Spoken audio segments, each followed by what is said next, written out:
दोस्तों, Ketan murder case में सब लोगों का इंक्लूडिंग मेरा भी फर्स्ट रिएक्शन ये था कि why see I had to go through all this.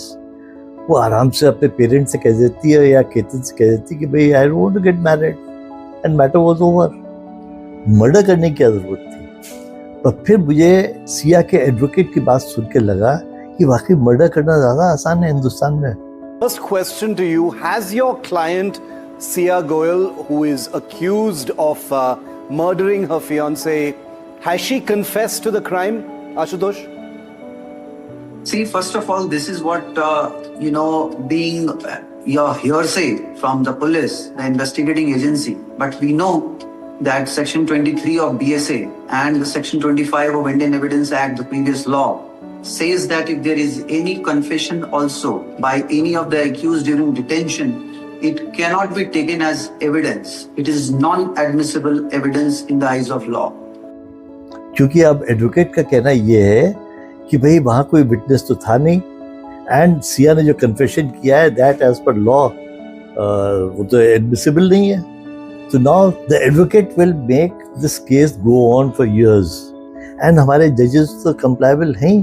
जैसे आप देखिए वो जो पोस्ट मर्डर केस हुआ था पूना में, जिसमें कि एक रिच आदमी के लड़के ने पोस्ट से वो उड़ा दिया था एक यंग कपल को। उसमें क्या हुआ था, जज ने कहा था कि भाई एक ऐसे लिख के दो सोशल सर्विस के ऊपर।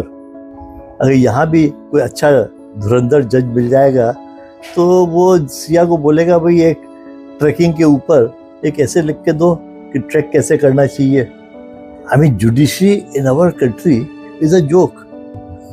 एक ऑफेंस के लिए एक आदमी को बेल मिल जाती है और दूसरा आदमी जेल चला जाता है, जैसा अभी खान सर के केस में हुआ।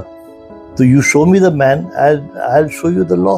मेरे विचार से जो फर्स्ट स्टेटमेंट होता है क्रिमिनल का in front of police, that is the only true statement he makes. उसके बाद जब लॉयर्स उस केस में घुस जाते हैं on a fat fee, then they make sure कि आदमी का वो स्टेटमेंट जो है वो विड्रॉ हो जाए और फिर उसको वो केस को खींचते रहेंगे, क्योंकि थोड़े दिन में फिर सिया को बेल मिल जाएगी and then this matter will drag on. And इसीलिए आम पब्लिक का लॉ के ऊपर से या आपके जस्टिस सिस्टम के ऊपर से फेथ उठ जाता है and then people take law in their own hand.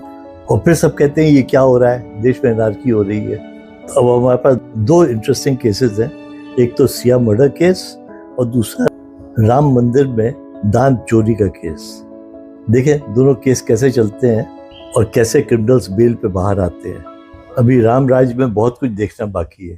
आपका क्या विचार है मित्रों?